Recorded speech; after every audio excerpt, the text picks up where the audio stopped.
everybody. Welcome to the first episode of what we're loosely calling Tire Talk with Atturo Tires. It's me, Collin. We got Joe and Edwin here as well to join in on the conversation. So if we maybe just want to go around and everybody introduces themselves, we'll start with that. So I'm Collin, work in the marketing department at Atturo. I'm here clearly in the warehouse right now in front of the Jeep. And yeah, so I travel around with Joe. We go to events all over the place. I was an intern at Atturo for 2 years and just came on full time. What a time to do that. Really just jumping right in with everything, you know. So if we want to throw it over to Joe and he'll tell you guys a little bit about him, and then we'll go over to Edwin. All right, how's it going, everyone? Good evening. All right, so I logged into the onto Facebook, so I'll be in the chat room, so that way if anybody signs in and stuff, we can see that there. So that's good. All right, also work with marketing at Atturo Tires.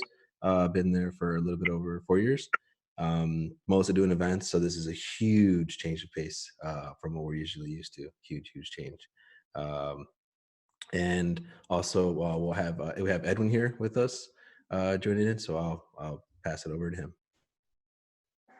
Hey guys, my name's Edwin Abd. I'm the owner of Abd Motorsports. I do a lot of truck outfitting, primarily government vehicles, and I also race Ultra4 and am sponsored by Atturo Tires and proud to be running the best tires out there for some of the hardest racing in the world. Man, you started with all the boring stuff. Yeah, I outfit government trucks, and yeah, I have like this little shop. I also just race this thing called Ultra4, like just in my free time. It's not like a big deal or anything, just casual. But so it's first, just a little short race. Just a little race. A little race in Johnson Valley happens once a year. You know, questionably the toughest off-road race out there. But on the topic of events, I'm reading the chat. I'm laughing. Oh, dang it. Whiteboard. Oh, yeah. That joke is great because anybody who knows Joe loves whiteboards. Joe absolutely cannot stay organized without whiteboards. He has like 3 at the office. So the fact that he said nice whiteboard is absolutely hilarious to me. So on the topic of things like King of the Hammers and that sort of thing, events is a big thing for us. Like Joe said, this is a huge change of pace to what we typically do. So this is our first time doing a Facebook Live like this, because I think it's important for us to still be accessible to our consumers. If people want to know, like, ask questions, what's going on, learn about new products. So this is the first thing for us because we usually are traveling to events. So on the topic of events, we had several events we were planning on going to, the 2 biggest ones being Easter Jeep Safari and Jeep Beach, and those were obviously both canceled. Easter Jeep Safari was canceled. They don't plan to reschedule it because obviously it's not Easter anymore, so it wouldn't really be Easter Jeep Safari. They're just postponed it until next year. That's really disappointing, as all 3 of us were supposed to be out there this weekend or this week actually doing trail rides. Sweet. So it's kind of a big disappointment we're not doing that. Jeep Beach was rescheduled to September, and as of now, we're still going to be there. We're still going to be at the vendor show, but it seems like it's going to be a compressed version. It's only 3 days now instead of a whole week.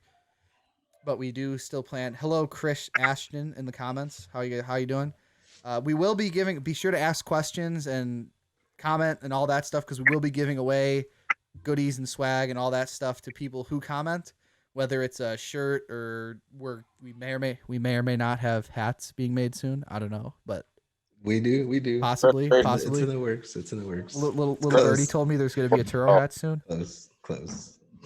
So a couple weeks, hopefully. Yeah, hopefully. But we might give away some of those. We got a ton of shirts, hoodies, all that stuff. So be sure to leave comments, leave questions, all that stuff in the George. How's it going? Nice. Be sure to leave all your questions, comments, concerns, everything in the comment section below this, and we'll get back to you and pick some people and send out some stuff. I'll send out some private messages after the stream to people I pick. So we're still planning on going to events, whether or not we don't know when that's going to happen. But we obviously invested heavily in getting a nice stage trailer that we unveiled at SEMA, and we want to get back on the road, but we're obviously not going to go on the road if there's no events to go to. So that's going to happen. As of now, the next big event we have scheduled is Bantam Jeep Fest in Butler, which is supposed to happen beginning of June. No clue if that's going to happen at this point or not. I think the last I spoke with her, they said May 31st, I think it is, that they're going to make a final call as whether they'll keep the June date or move it to a further date, later September, early October or something. Yeah, so I hope it happens. We'll see. Things are changing so often. Silver Lake Jeep Invasion is another one that is kind of around that time and up in the air. So I don't know if we'll at least go out there to the dunes and drive around. We got some fun vehicles. We're building a Ranger right now, and that'll lead us into kind of the next section where I want to do a little more kind of vehicle talk, which I think, Edwin can talk about what he does, his government trucks and that little Ultra4 he has. So right now we have a Jeep, which is Joe's toy. And Joe, you want to talk about kind of a little bit what we did to that over the winter before SEMA? Yeah, speaking of Jeeps, what's up, John, over there? How's it going? On the chat room. Let's see, talking about the Jeep, first of all. We've been working on that for I think almost on 3 years roughly.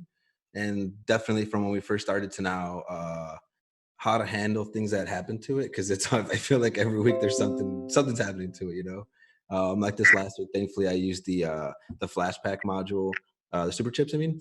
So I used super chips, hooked that up to ODB2, and had it was an oil pressure thing, whatever. Cleared that out, and it's fine right now, so thankfully it's nothing too crazy. What I do like about it right now, having less traffic on the road, I actually got it up to about it was like 80, 85 maybe. So it was a little faster than usual, but it drove really good with all the new steering suspension and stuff that we put in there. It handled. It was great. Let's see what else. But yeah, huge shout out to everybody who helped us with that build. Yeah. Fab Fours, Attitude Performance in Arlington Height, PSC, RCV Axles, Terraflex. It's that Jeep would not be what it was if it wasn't for people helping us out.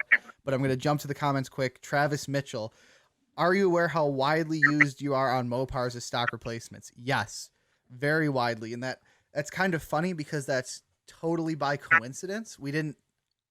That was never part of the plan. We didn't make that tire with Mopar vehicles in mind. That wasn't something we were considering doing. But it just happens that the sizes we were making for trucks and light trucks and that in the AZ850 and AZ800 happen to fit Mopars. So with that, there may or may not be something happening in the future along those lines. But there may be possibly more sizes in the 850 geared towards muscle car fitments. I can't confirm or deny future product developments, but there may be more tires in the future for you guys in that muscle car segment, whether it's Mopar or Ford or Chevy, that sort of muscle car size in that ultra high performance tire. Do you have anything to add to that, Joe? On the AZ stuff? Oh, yeah. Definitely. Yeah, on the AZ lines. What I liked about the Jeep, for example, that was a good test for us where we took our Trailblade series tires, one vehicle specifically, like with the Jeep, for example, and just kind of see, different Trailblade series and how those performed on it and how that did. We had a lot of fun with it. So now with the AZ stuff, I'm pretty pumped about that because I think we're going to have a lot of chance to do things at like drag strips, get some content there, run the tires. And thankfully, like somebody was commenting about how well the tires are received on a lot of the Mopar stuff. What I would kind of be really pumped about is see like some of those, the Grand Cherokees, Trailhawks, and then also some of the Mopar, like the car stuff. So yeah, I'm pretty pumped. I think we're gonna have a fun year once we can all get back together again. So Edwin, you got the Ultra4 obviously, and I saw you just bought a Jeep, another project, right? So what's the deal? What is the plan with that thing? As of right now, the plan for the Jeep is to keep it as stock as possible. I don't want to go too crazy with it. I've got I've Oh, got every Jeep owner ever, right there. I'm gonna keep it stock. It's gonna mild lift, maybe like 33s. It's gonna be stock. yeah. No, I've got two pretty built Toyotas. I've got a 94 runner that's straight axle with 40s on it, and then I've got an 85 Toyota pickup with 40s on it as well, which I actually just put a set of 40-inch Trailblade bosses on. So I've got those are my rock crawlers. This Jeep is going to be more of a keep it stock, more of a cool kind of weekend cruiser, I guess you could call it. Cruise around with the top off. Enjoy that nice weather you guys have over there when it was like 30 degrees here today. Yeah, It yeah. flurried actually, man. It was weird. It was flurries. It was snowing here today. Yeah, it was like, what the spring break? At least you guys are in quarantine, like in nice weather. You go outside and at least enjoy it somewhat, but we're stuck here. Yeah, no, it's pretty nice here. But yeah, gonna keep the Jeep stock as possible. I run I've currently got the XTs on my Dodge Ram 2500 Mega Cab pickup that I use. It's my tow rig / daily driver. So I've actually run the MTs, the XTs, and the Trailblade bosses on my truck, and love all of the tires. Definitely, I'd say though the ATs for what I'm using it for or sorry, the X. I'm trying to remember now. The XT, no AT. Getting these mixed up. The ATs are definitely working the best for what I'm using it for. Yeah, I'd say generally, like if you're talking about a tire that you're gonna actually use the truck for legitimate truck purposes, along the lines of towing, hauling, like a good work tire, definitely the AT. I mean, it's not a sexy tire. It's not like you don't put it on there and you're like, man, that's a good looking. It's just look not. at that sidewall. Yeah, just look at that smooth sidewall. It's just that's great, but it works. It gets the job done. I'm actually really excited because that jumps into our kind of next segment I have here for us. The new tires we have coming out, the ATS and the MTS. I really like the ATS because it kind of it splits the difference even more so between like an AT and an XT, because you have a really aggressive looking tire still, but you still have the 50,000-mile warranty like you do on the AT. You still have George. It's 80 degrees in New Orleans. I swear it's always 80 degrees and like 100% humidity there. Like when we were there in the summer and got off the plane, man. I thought I was gonna die. It's too hot there. That's too much for everywhere. Me.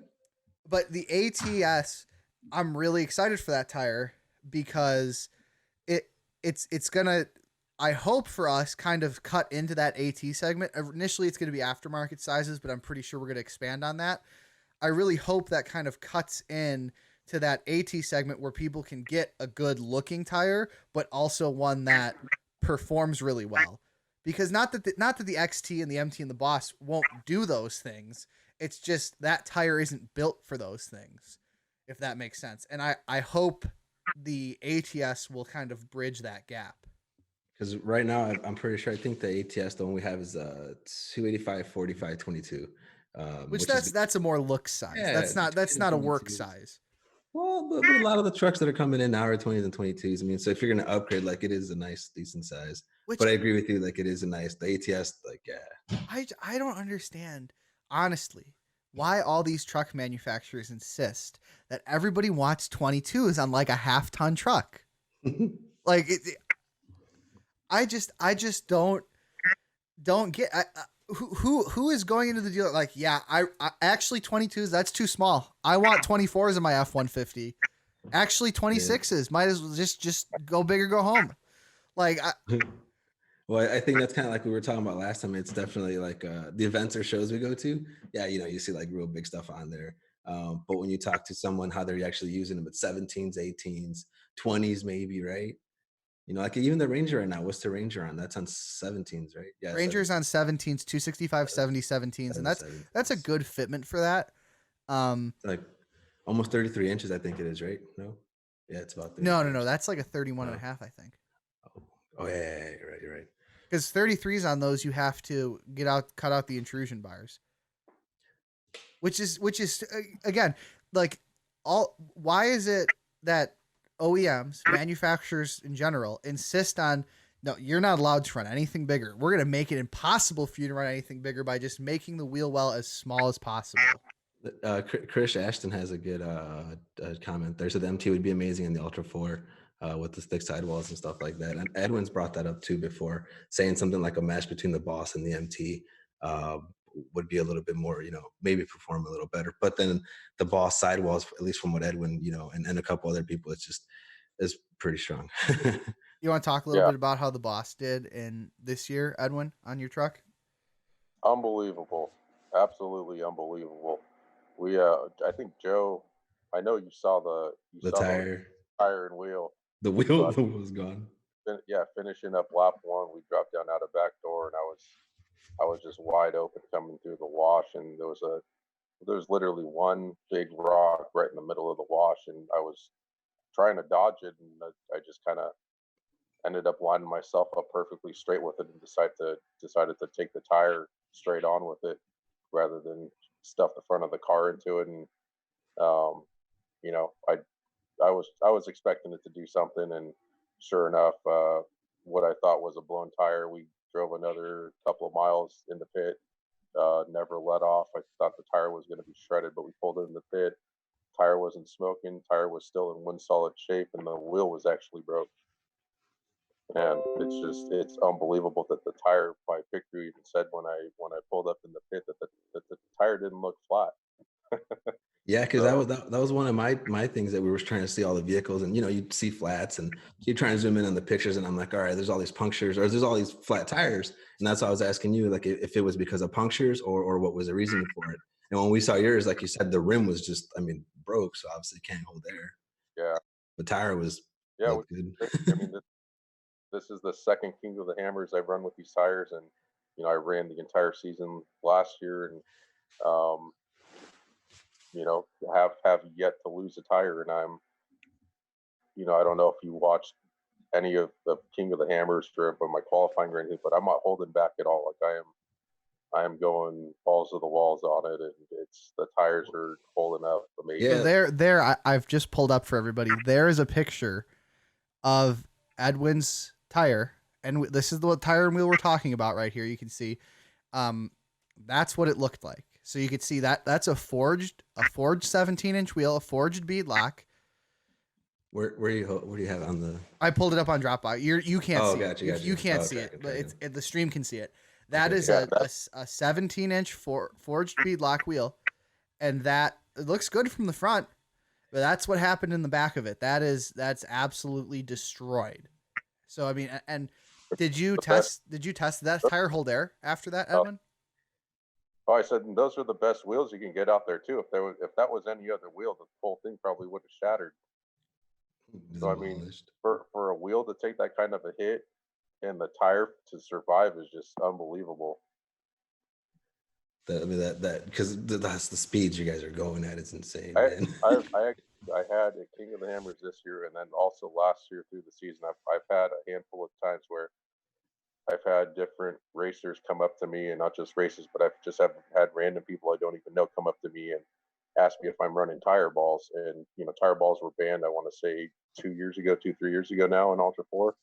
We're not allowed to run them, and people are thinking I'm running tire balls just because I'm not losing tires. And it's just funny because I always tell them, no, I'm not running tire balls. And they're like, yeah, well, how are you driving it so hard and you're not losing tires? Like, well, it's a good tire. It's working. Yeah, I do think that's interesting. The fact that, especially because the Boss generally is a heavy tire. It's a heavy off road tire because it's built to have the crap beat out of it. That's what it's designed for. So I think it shines really well on a high powered vehicle like an Ultra 4 because that weight doesn't matter as much as if you were on a Jeep where all that weight is obviously you're feeling that. I mean, yes, you don't want a super heavy rotating mass on a truck like that, but you have enough power to maybe compensate for it a little bit. Yeah, definitely. So, I mean, even on a truck, I ran the Trailblade Bosses on my truck last year for a while. I towed the race car and the side by side on flatbed trailer down to Mexico and back for a race we had there. And they did great. You towed down the boss when you went down there with the Ram? Yeah. Oh, nice. Sorry, my mic keeps muting. I'm muting for some reason. I think it's partially your connection, but Oh, gotcha. so I guess we're gonna move on from this. The next kind of topic I thought would be good to discuss is obviously the big thing right now is obviously social distancing. Everybody's being, I guess, not forced in their homes, but obviously you can't go out and do things. You can't go to ball games. You can't go to a movie. You can't go to shows. Obviously all our events have got canceled. But what does this mean for how does social distancing and off-roading go together? Does it go together? Is if you go off-roading, because a lot of these off-road parks are being closed, at least the parks are, but we obviously don't live in an area with a lot of actual trails. Like we don't live in Colorado or California or any of these places that actually have trails. And as far as I'm aware, all those trails are still open. So what do you guys think about, is off-roading a good form of social distancing? Is it counterintuitive because you're still interacting with people, or do you think there's a way to effectively off-road and still practice social distancing and still, follow the guidelines that are being put out there? Oh, sorry. I was just reading right here. Nathan Bauer chimed in on Facebook. Oh, okay. Asking how do you think events and things like SEMA will be changed going forward? But back to what you're saying too about news. So this is like perfect and spot on. The social distancing and off-roading. I think Collin, you had sent me a video Terraflex had done where the Jeep Jamboree people were out at Moab. That their daughter lives out there, so they were actually hitting the trails. Everything is pretty calm out there. So they were out there, obviously not with a huge group of people or anything. So how do I think events and things like SEMA? I think everybody's just, I don't want to say one day at a time, but I mean, roughly say a month at a time. Like now, I feel at the end of April, we'll have a better idea for some SEMA stuff and then even more events. I think it's going to change events one way or another forever, or at least in the next few years. And until there's a vaccine, until people feel safe. Because even if the government says, hey, let's all go outside. And I mean, I don't want this whole stream to turn into a coronavirus stream, because you could look anywhere in the media and read about coronavirus and this and that. But people need to go to these events and be able to feel like they're safe there and feel like they can interact with people in a safe way without having fear. So whether or not it's, people got it already and can go out and they feel confident they won't get it again, or there's a vaccine or whatever. I honestly think, I don't think the United States, the people of the US is built like a lot of the countries in Asia, like culturally. I don't think people are going to wear masks. I just don't see it happening. I don't see a lot of the people in the US wearing masks, going around and doing that sort of thing. So I don't know how quickly these events are going to open up, because I don't honestly see the majority of Americans following these guidelines once they start letting people out again. More specifically, like the group of people that we work with, like with, outdoor lifestyles and automotive enthusiasts and stuff like that, you're a lot more independent. You do things on your own a lot more. So I don't want to say you're not scared of things. I mean, because you do take things seriously and all that, but things don't hold you back as easily, especially for outdoor people. True. They're like, kind of, I mean, I think it's definitely, and I know we didn't ask that question. We might have asked it, on the Instagram, but even once the events do kick back off, it's like, what are people going to go? Yeah. Right? Are people still going to go to these things? Edwin, I know you were talking about hitting up the Rubicon Trail once it starts to ice melt and ice starts to melt and snow starts to melt up there. Are there a lot of people still hitting the trails? Are people still going out and doing this kind of stuff? I mean, yeah, but it's it's obviously something everyone's taking into mind. It's for instance, last weekend we actually went up near Lake Isabella and went with a small group up there. Everyone had it in mind. It was funny. No one really shook hands, and it's like normally together, high five and whatever, shaking hands, and everyone was kind of kept it in mind, and everyone just kind of hung back. And we were all in our rigs. It wasn't like we were standing outside. I mean, we did get Yeah. out at one point. Everyone kind of standing in a circle talking, but we're not kind of keeping that whole 6 foot thing in mind at the same time. But most of the time you're in your rigs driving, so the whole social distancing thing is, I think, four wheeling does kind of go hand in hand with it. Yeah, it's are There, there any like rangers or forest preserve, whatever, trail police out there saying anything to you guys? Like, are you having any sort of interaction with any sort of law enforcement? Or last weekend we didn't see anyone. Um, Before that, we did a couple of weeks ago. We went down to the beach. The beach was still open, and it was right when all this was happening, and kind of everyone was, I guess, scared at the peak about what was going on. But the beach was still open, and we went down there, and the ranger was there. The beach was still open, and they let us on, and they said state parks are closed, but the beach was still open, and they let us on. They didn't charge us to get on, and just said go out, have fun, and we went out there, and there was not as many people as normally were out there, but still a fair share of people out there. The whole dirt bikes and the ATV rentals were still going. Lots of people out there riding, and um, I don't know. I don't I don't want to get into the politics of it, but Yeah. yeah, it's one of those things that it is what you make of it. yeah, exactly. But yeah, I'm just curious how, because I keep seeing more and more articles, obviously, about how off roading, social distancing go together, and as off roaders, I think that makes a lot of sense.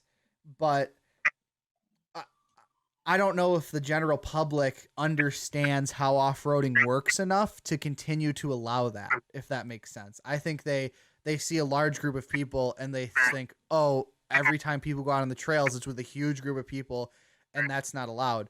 I'm seeing Oh, wow. John's comment right now on Yeah, I Facebook, was reading that. and that's kind of how it is here. Wow. We don't have, we're in Illinois outside of Chicago, and there's obviously not a whole lot of wheeling to be done around here. So there's a few private parks, but again, those parks are privately owned and are being shut down because they're deemed non-essential. It's not like going out on the trails. I mean, Colorado, they're not going to close all those trails. Utah, they're not going to close all those trails. California, they're not going to close all those trails. They're so remote in those areas. They're not going to shut all those trail systems down and keep people from going there. So are people still be able to do that? Probably, but is there going to be some sort of proactive measure to keep people from is there going to be some sort of order or more ranger patrols or BLM or whatever telling people, hey, you can't be on these trails? I don't know if that's going to happen or not. I hope it doesn't, because I think that's, the first step down a slippery slope. There's already constant battles, again, not to get in the politics of it, about closing trails. And it's a huge thing when you go off roading to be conscious of the trail and pick up trash and not go off the trail and not tear up the natural resources. And it's already a battle. So if this somehow gets leveraged to close those trails, I, for one, would fear, are they even going to ever open again? I think most trails right now, if they've got a gate on them, I think they're closed. Really? Damn. Well, like Hollister Hills is closed. Oceano Dunes is closed.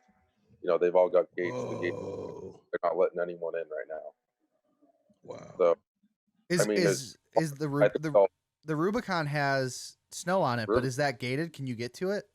the Rubicon does not have a gate, and from my understanding, it's considered a county maintained road.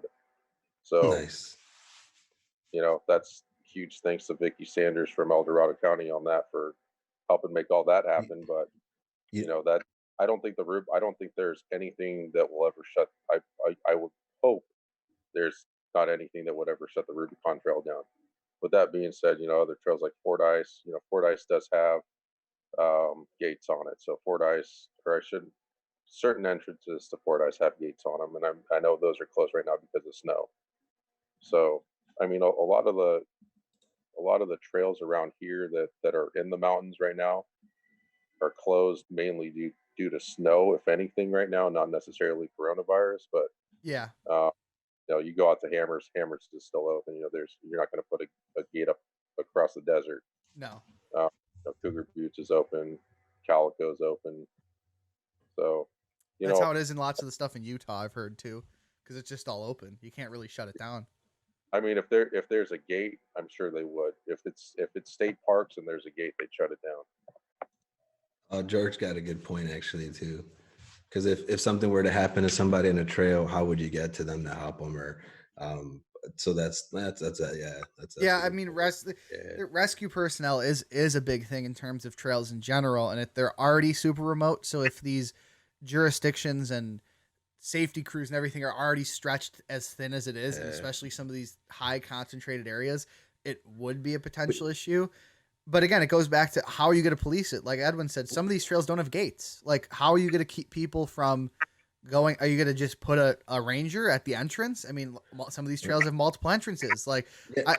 you're going to put in more work and resources in policing this than you would otherwise. It's one of those things too. I know area makes a big difference on it. For instance, when I was living up north, um, people in Northern California that are more involved with the trails will respect. If the county comes in and says, "Hey, obviously the trails don't have gates, but we need you guys to stay off the trails until we tell you it's okay." Mm-hmm. They do that. They used to do that with Rubicon. I haven't seen them do it recently, but Rubicon, when they used to have a heavy rain, they'd say, that's it's too wet. We don't want you guys going out tearing up the trails, so stay off of it. And people would respect it. Even though there's no gate, Mm-hmm. no one would go out there because they know, you go out there, you're taking a risk of ruining it for everyone. And I think generally people are like that. And I think that's obviously a good contrast to a good analogy, I should say, to this whole situation. I think people are generally willing to follow guidelines for X amount of time, regardless of what that is. So it's like, hey, stay off the Rubicon for a week. Hey, stay out of this trail for 2 weeks, whatever. Stay inside your house for 2 weeks. But I guess it turns into it's closed until further notice. And then when's it opening back up? People get stir crazy and don't want to listen like indefinitely. I always thought kind of like police your own, and by that I mean kind of like off-roaders, jeepers, very self-sufficient, I think, and that's what's interesting is like, yeah, you would need crews to help you, but are you really counting on them to help you? Like, no, for the most part, you and the people you're going out with are all gonna make sure that you guys all make it out and back, for the best as possible. I think Justin Manning had something in here. The Wheeling crew had chosen not to go because of the in between stops, and that was a good point actually. So the Windy Seated Jeep Force, it's a Jeep community group and club out of Illinois, Indiana area, and so yeah, there was a lot of wheeling events that they were going to take place, and they had a good point that it's not just there, but everything that you're doing to get to that place and all the places you're stopping at and how much interactions are going on. So that was a very good point. It's definitely a snowball effect. Like you don't realize how many people you come into contact with in like Glitter. a normal day until you start thinking about Glitter. it. It's like pretend it's glitter or something, I think is what I saw on the Yeah. internet. But let's move past the coronavirus thing because I think I think generally everyone hears that 24/7 365. It's trending. It's trending. It's a topical It's subject. trending. It really is, and it's topical for us obviously because it's prevented us and changed the way we're doing things. But I just think people, you want it, you find it all over Facebook all day, every day anyway. To move on, one of the other things I want to talk about is we keep getting more and more in the news. We keep getting more and more leaked images of the Bronco. What do you guys think of the Bronco? Do you think it's going to be a serious contender to the Jeep? No. Right? No. Negative. Not at all, or ever, or initially, because they're talking about making like, I think the initial numbers I said like 200,000 of these things a year, like crazy number of these things a year. I mean, that's Wrangler numbers. Well, here's my first question: is it straight axled? The leaks I've seen, I'm pretty sure it's solid front and rear. Oh, really? I don't doubt if it were solid axled, I'd say I don't know. Even then, I don't think it'd be a contender to the Jeep. I think Jeep's got its name built up too big, and it's got a pretty loyal following. And I mean, Jeep is Jeep. It's been around forever. I generally do agree with that, but the question begs, when was the last time there was a serious contender rivaling the Jeep?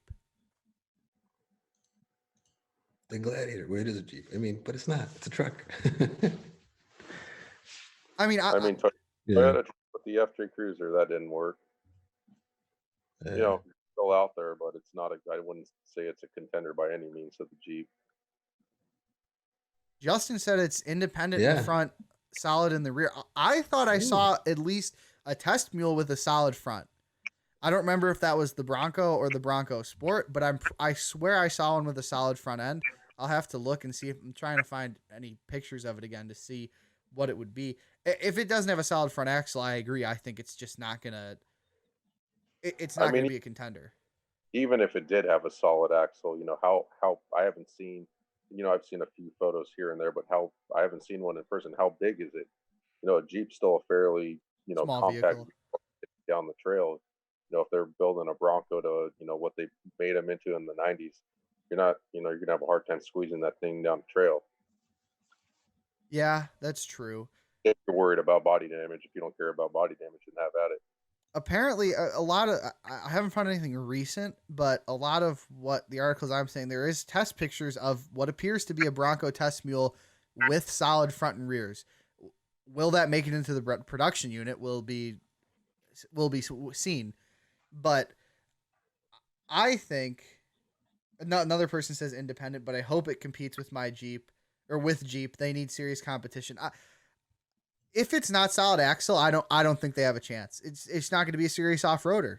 People who are doing this rock crawling and this, yes, George, isn't just the Bronco Sport based on the Ranger? The regular Bronco is bigger and it's based off of a bigger frame, either F-150 or something else. I don't believe they're both based off the Ranger.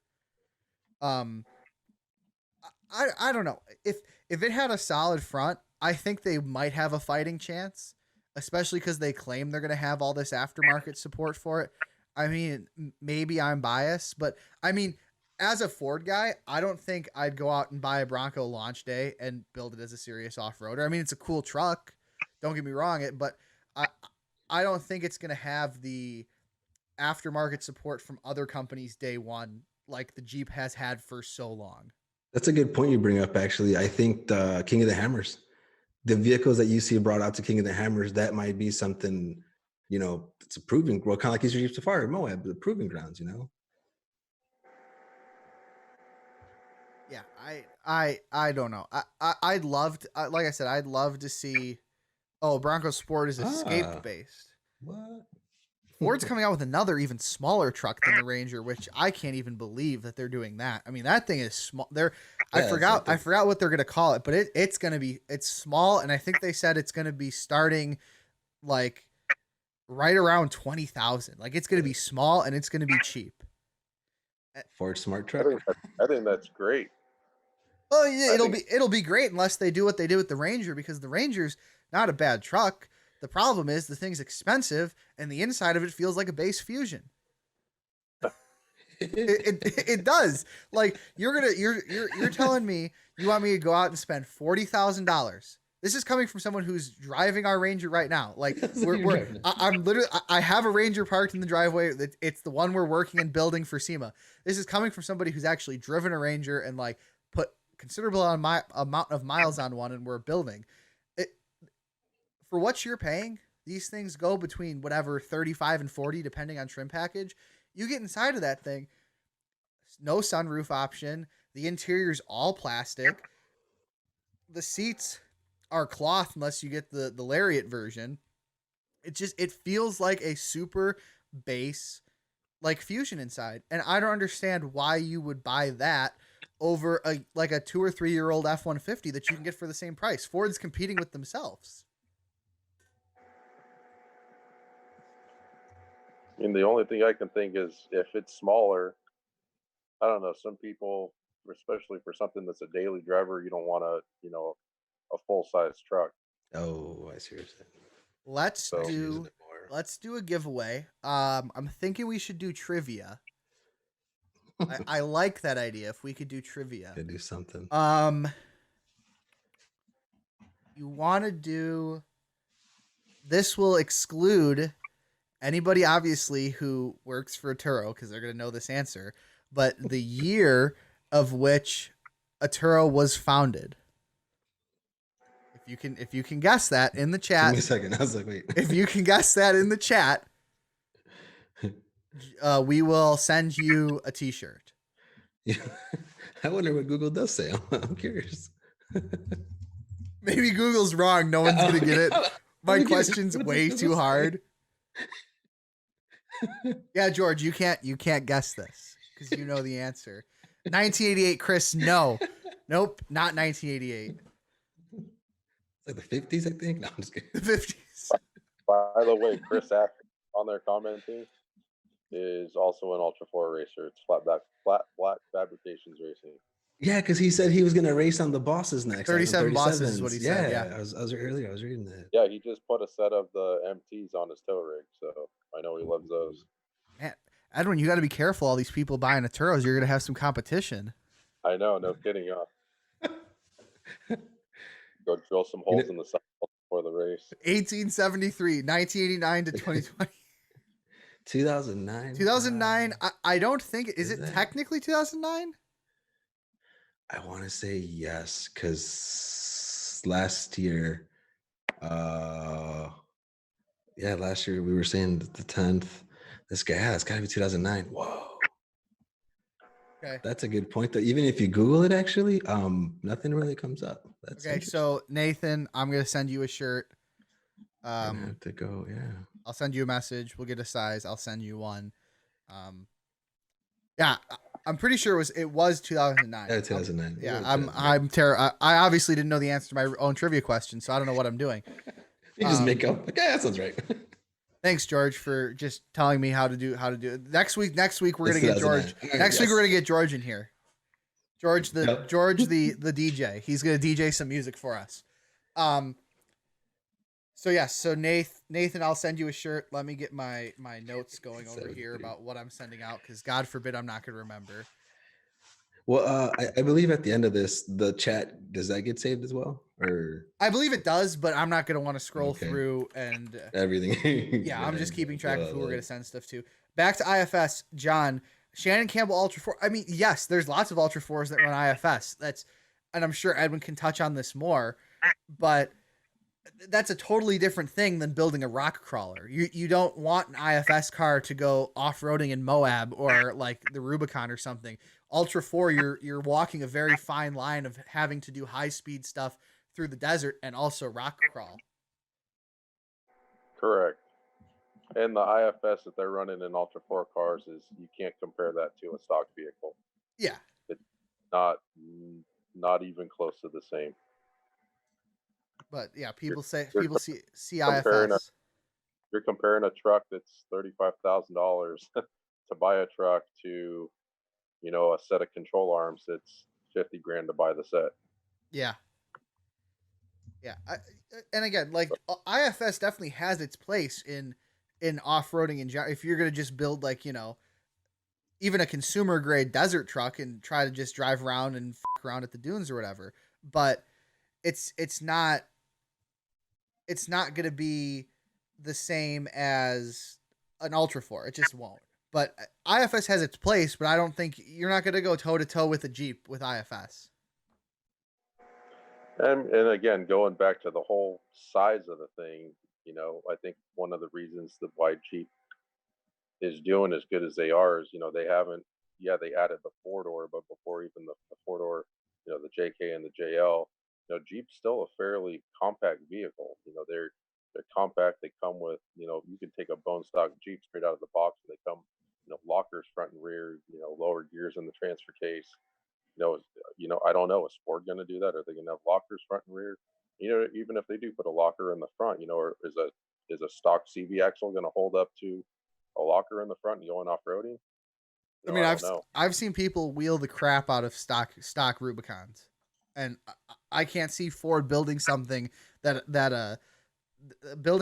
could take a beating the same way a bone stock Jeep Rubicon could.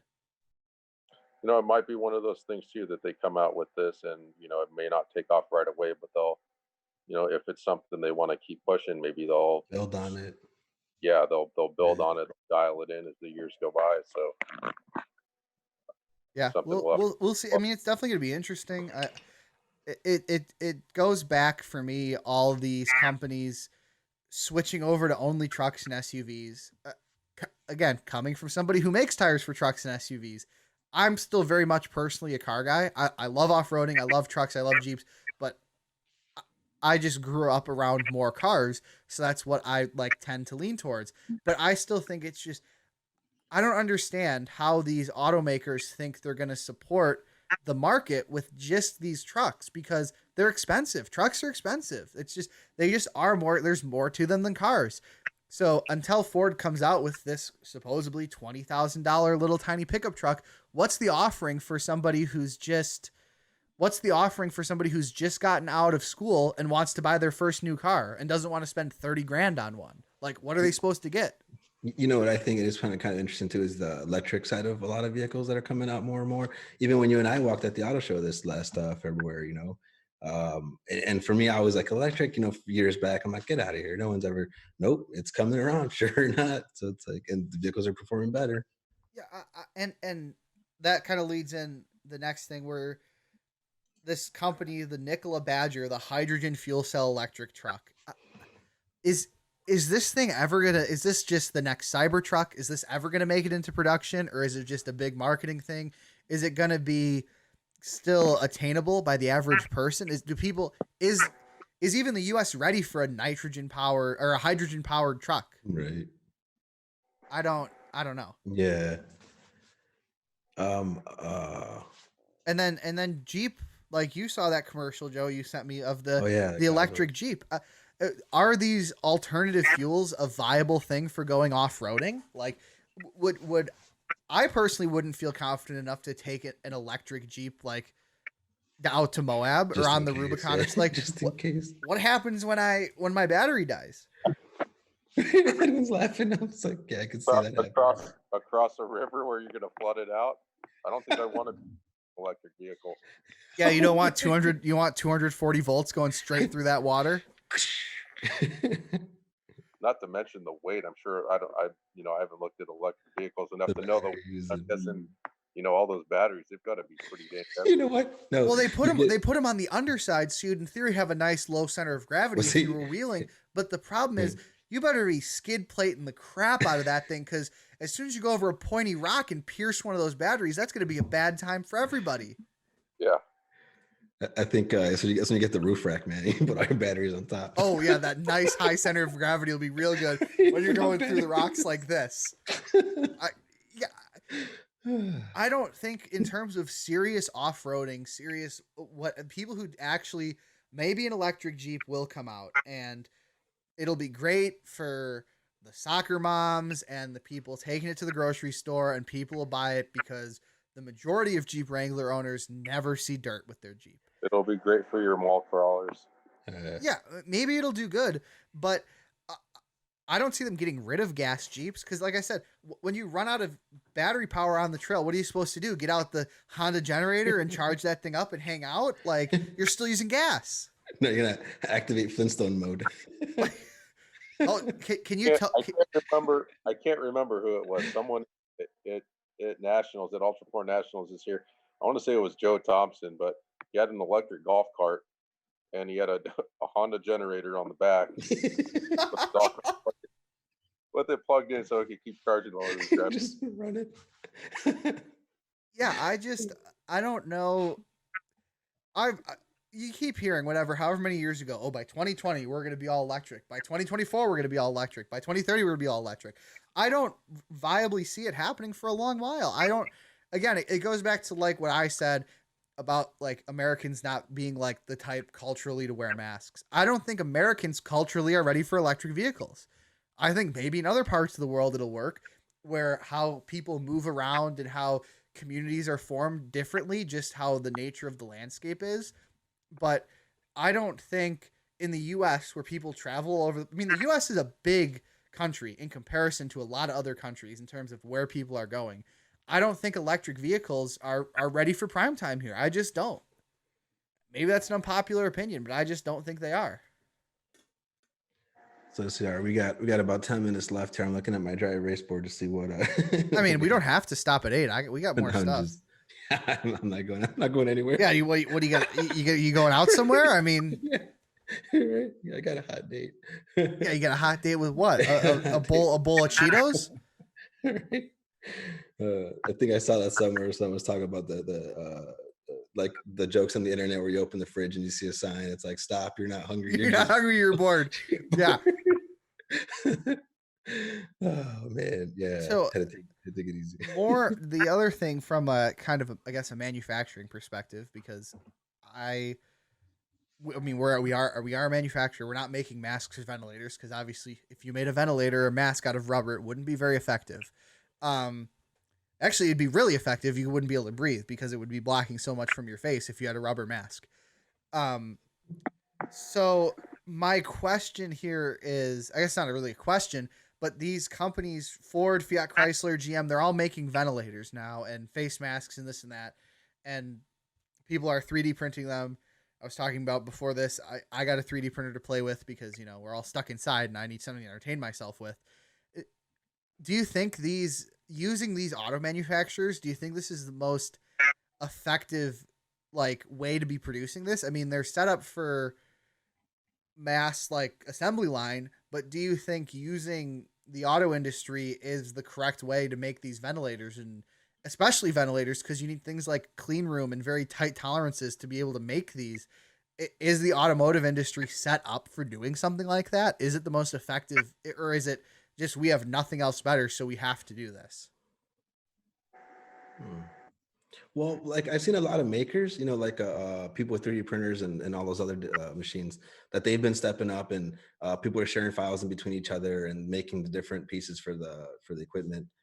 So I have seen a lot of that going on, not just automotive people, but I think just people in general. But it is interesting in automotive. I think in one of those Facebook groups for SEMA, I forget what company was it. Also, same thing. They switched over to stuff. It was seats. They make seats or something like that. And I think they no. It was someone that they make seats, but they were pushing over to help out with making equipment for that stuff. I don't want an FC ventilator, George. Yeah, I don't know if this is their most effective. I mean, I think it's great. I'm not saying they shouldn't do it, but pushing these automakers to do this stuff, and they're just, I don't think they're set up for it, and I don't think you're going to get PRP. John said PRP is the people making it. Which good. PRP is owned by who? That's a spinoff of Best Stop, right? Owns PRP, I believe.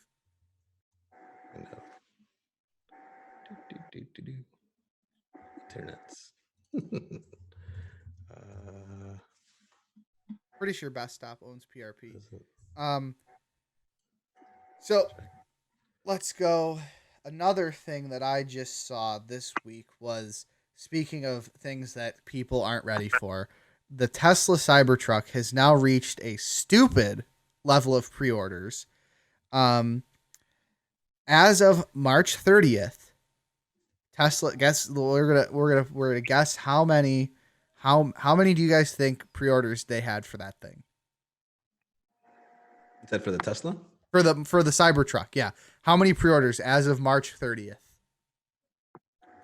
Is it like double digits, thousands, like 50s, thousands? I don't know. The ugliest truck ever made. Yeah, 622,000 pre-orders for that thing. A lot of tires. And from what I've heard from people who are familiar with Tesla manufacturing, they have no idea how they're going to mass produce this thing. And as far as they have one. The one that they revealed and the one that Elon's driving around. They have one. Funny, man. So who is still putting money down on these? They're building some big factories all over the place. They just put that big, they call it a gigafactory or something, just outside of Reno not too long ago. I'm sure they'll have the means to do it. I think they'll have the means. I personally don't think Tesla's going to be around for the long haul. I think there's just so many factors at play there. Not only the production, but you're building a vehicle that isn't like super like in trend yet. Yes, the broken windows, George. The broken windows. I just don't understand. Like, I get why people are pre-ordering, because you could only put $1,000 down to pre-order it, and then you could show all your friends your screenshot on social media that says, "Hey, look, I pre-ordered a Cybertruck. Let me just flex on you." Like, so that's why people are doing it. And the the deposit, I believe, is fully refundable. So people are doing it because they have nothing to lose. Like, but $1,000 down with 622,000 pre-orders, that's a stupid amount of capital he's raised. Like, that's a stupid amount of money. I think it's like in the when it goes to products, like the early adopters, right? There's definitely people that gotta have the newest. Yeah, I just, again, and let's go back to this topic. Is anyone going to off-road that thing? Or is that going to be dedicated mall crawler? The ones that do, though, will probably look really cool, man. Kind of, I'm sure you'll see them like in Dub magazines and stuff Like like Mad that, Max, probably. like Mad Max Yeah, Cybertruck. that's pretty wild. That's what's cool, man. What's the price tag on one? Oh Jesus, sorry, dropping stuff over here. I don't know. Let me see. I think it varied. It was not expensive. It was like, so the base one, which is the single motor rear wheel drive only, is 40,000. All wheel drive with the dual motor is 50,000. The tri motor all wheel drive is 70,000. Not as bad as I thought they'd be. Cheaper than the cars are. Yeah, it's cheap, which again goes back to the fact: is he going to be able to build that thing for that? Like, what are your margins on this thing? Because they can build a truck for that cheap, but it makes me wonder what the markup on their cars are, because cars aren't that cheap. Yeah, and my question too with this is the whole one of the big things that people aren't talking about. Well, they kind of were, but people aren't. Is the Cybertruck, because it has that weird, whatever, fully, I guess, aluminum body. The body is the frame. There's no other frame there. Like, the actual body is the frame of the truck. There's no other supporting things because they made it so thick and strong. So what happens when you get into an accident? Is it just totaled? Because, I mean, that's considered frame damage. A unibody car, basically. Yeah. It just shatters. Like, well, the windows will. The windows will if you breathe on them. Just shatters, dude. You know what? Okay, now that's kind of funny, actually. Had the window not broke, well, people still would have talked about it. Never mind. I mean, but no, it's a good point in terms of marketing. Wise, yeah. I've always wondered that with half the stuff Elon Musk does that seems to be like off the cuff or like not planned or some sort of mistake. Is it really, or is he doing it just for the publicity and the marketing? That's my big question. Is Elon Musk just like fumbling around, or is he really playing 4D chess and we don't know what's going to happen? Shane Chapman, 265/65/17. We do have that size in the AT, correct, Joe? Yeah, but MT is also, I believe, actually, because that's the size that they race on the M. No, those are 16s. That's I've got on my wife's Urban right now. Yeah, we do have those. We don't sell direct, so I can't give you a price here. But if you go on our website, you can find a dealer or an online dealer, not Amazon, not Walmart. They're not authorized dealers. Go to Simple Tire, go to Discount Tire Direct, go to Tires Easy. Do not. This is going to be my public service announcement for all you people buying your tires on Amazon and Walmart. Yeah. Stop doing it. That's not where you buy your tires. And there's still a fair amount of shops open, thankfully, man. Like, as far as when I've driven, I do see some of them open.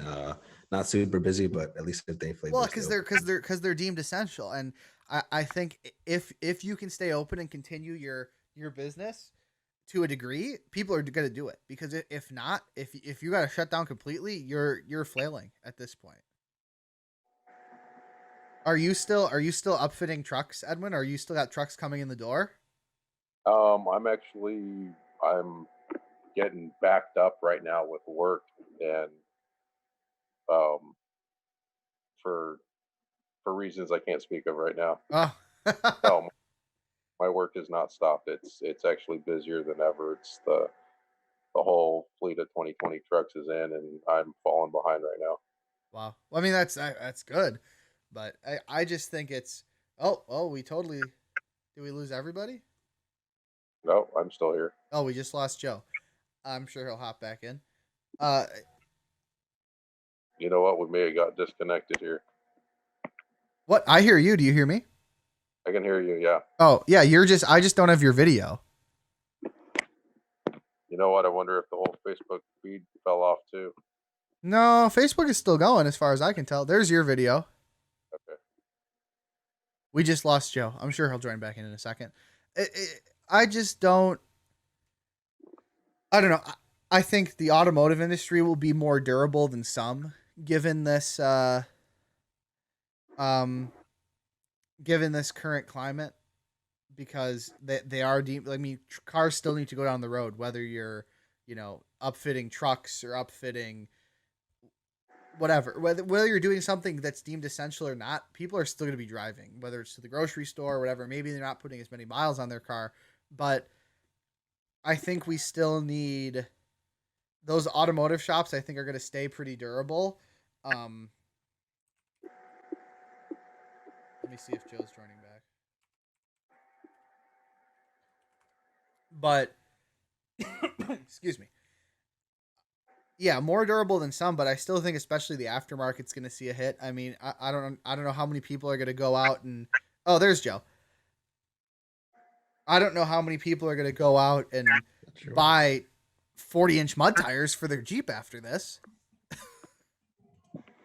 I don't know if even the aftermarket's really taking that much of a hit, because I mean, the few people I do know that are in the aftermarket business that I've talked to recently, it's like everyone's, people have time now to actually work on their rigs, so it's, money saved up, or whether they got their tax returns back or whatever, but they're having some pretty good sales right now.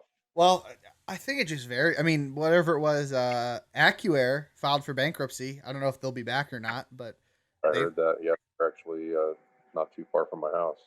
Yeah, so I heard they were having other issues before this, and they had done some restructuring and things along those lines. So I don't think it came as a huge surprise to a lot of people, but I mean, that's definitely crazy to see as somebody in the aftermarket industry. It's never a good thing when you see companies folding for whatever reason. Yeah.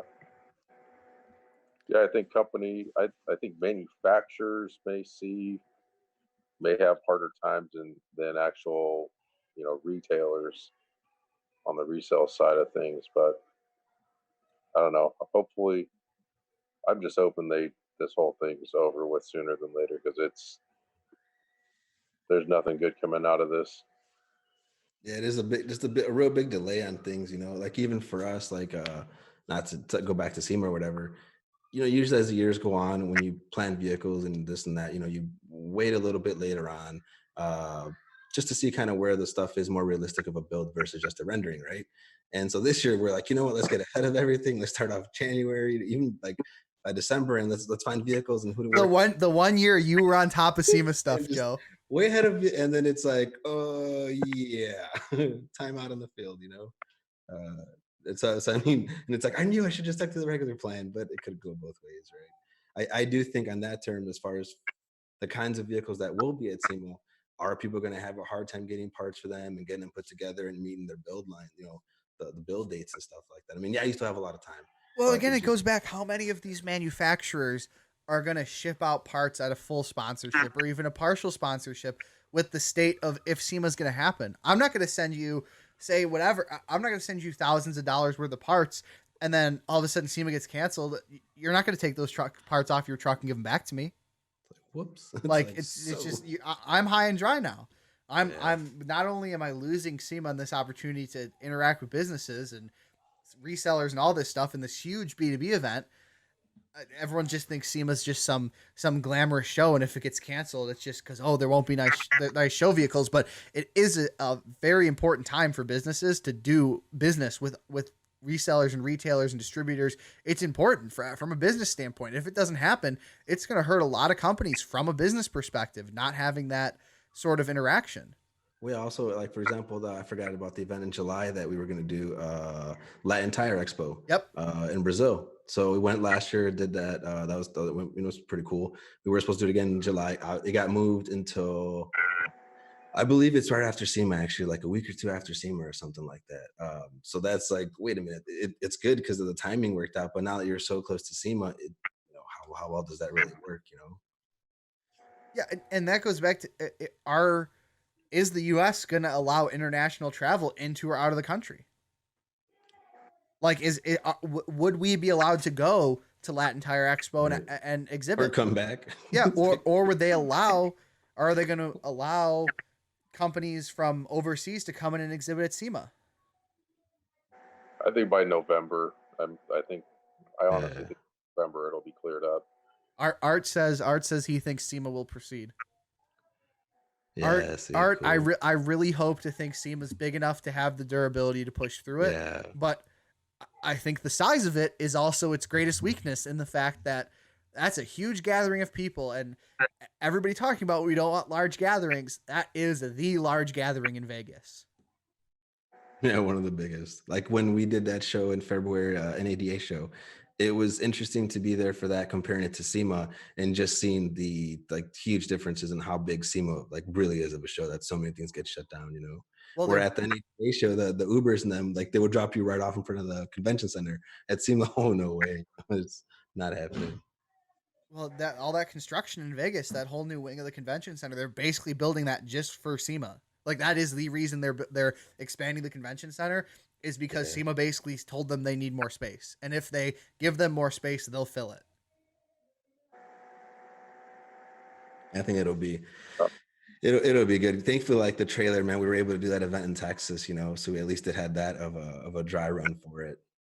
Yeah, So no, and again, I more than anybody else just wants to get back out on the road doing events. Like I've been watching more wheeling videos at home, like while like on the second monitor while I work, having like different wheel. And man, I just want to hit the trails again. I really do. Like between us doing all this work on the Ranger and all the work we did on the Jeep, yeah. I really hope that our annual trip to Colorado doesn't get canceled, because I, I just need to get out there and do that now more than ever with all this that happened. It's just I'm stir crazy.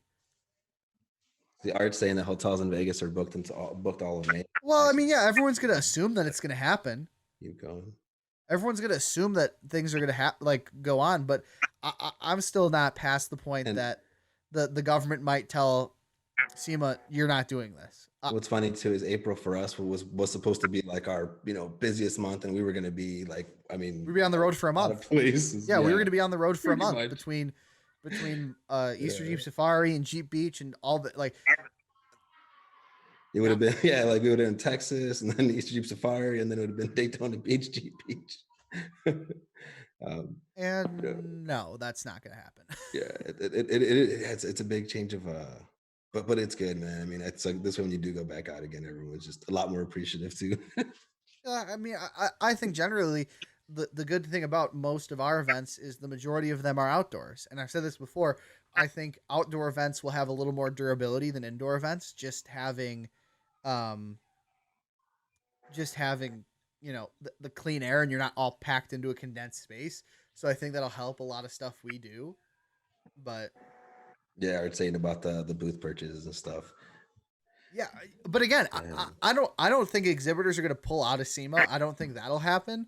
But again, SEMA could come yeah, some in kind of and presence. SEMA could come in September, October, whatever, early October, and say nope, we're not allowed to do this. And I mean, regardless of how many people have committed and got hotels and this and that, if the government comes in and tells them they can't do it, they can't do it. Oh, I think yeah, I think thankfully, like even for us, for example, how we're rotating out at work, and not everyone's in there at one time and very few people. That little short drive, where before you're like, oh, I gotta drive into work. Like now I'm like, man, that feels kind of nice. Yeah. We're not meant to be Anything to get out of the trying. house. Like Yeah. I went and took pictures of the Ranger today with the lift, and it was freezing, and I was like, man, it's actually nice to be outside even though it's really cold. Yeah, I was pumped about trying to get those new hood latches on the Jeep. So Edwin, we picked up some JL hood latches that fit the JK Wrangler supposedly, but now that we have these new fenders from Fab Fours, nope. I'm like, oh, really? They come around like right around Yeah. the latch, so you can't fit anything other than a stock size hood latch. Because the way it sits, yeah. Because the other one, like it has to, and it's just good thing I checked it before I started taking stuff off, man. Well, I hate those rubber hood latches on the JK. Like they're so flimsy They and weak, and when they sit in the wobble a little sun, bit. then they get loose and dry rotted. And Yeah. I don't understand why they couldn't go with something a little more durable. A little more sturdy. But again, the JL is just. I'm going back to the whole Jeep Bronco thing. I'm honestly baffled with how nice the JLs actually are, even compared to the JKs. Like the interiors on those things, the infotainment, the interiors, the creature comforts that they added. The steering is a lot nicer on the jails. The whole even the stock it's ones, just man. it's incredible how much more refined of a vehicle it is. And then the key too, it's a fob, Keyless? isn't it? Yeah, It's yeah, keyless, I keyless. think, Sorry, it's yeah. keyless. Yeah. They're just much more refined vehicles than the JK. I don't know. They got smarter because even like the buttons for your lockers and all that stuff is in the middle versus being over here to your left side or whatever. Yeah, so you can use your shifting hand to. Nicer to turn it on and off. Don't talk to us about lockers, Joe. Yeah, Edwin, we blew up the stock locker on our Rubicon. Oh, really? The photo shoot thing. Yeah, I was. Oh. It wasn't even wheeling. It wasn't. This is a great story. It wasn't even wheeling. We were taking pictures in the warehouse. Had to turn the locker on because I was gonna get up on some tires and flex it out. Turn on the locker. Never turns off. Pull the cover off, and just the whole engagement plate on the E locker is just torn to shreds. No way. Oh, Cody came on, man. Nice. Cody for the Truck Commander. Oh, hey, what's up, Cody? Yeah, man, it's awesome. Good thing he's on, actually. Yeah, that was a good experience last year. Thankfully, right now, I'm definitely glad we did that. Yeah, we got two. Cody, rides. Cody, I would give anything to be stuck on the trail for like 12 hours with you again, and versus what's going on.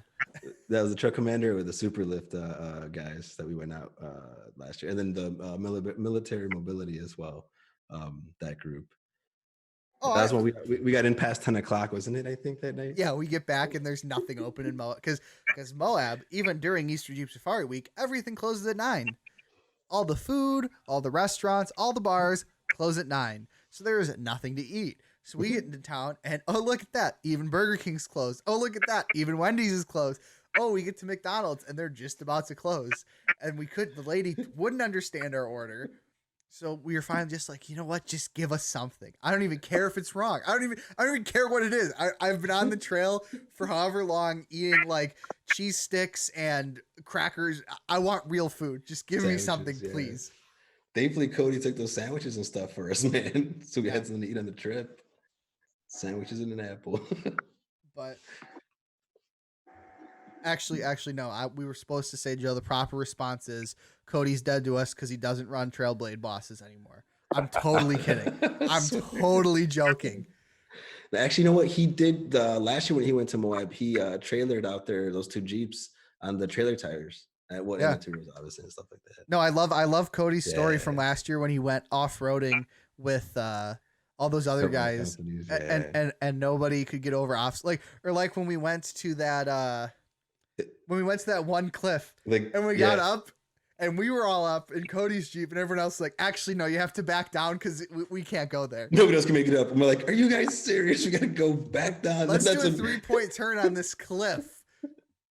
I remember Collin and I are like, we're gonna step outside and watch from the outside. Yeah, over this like overhang, just put the Jeep on there. There's no railing, no barrier. Oh, the Atturos are going back on. Look at that. Nice, man. No, that was definitely because our group was maybe, I don't know, like 13, 14, 15 vehicles or something. Well, it was more, and then we all got split up somehow. Yeah, little by little.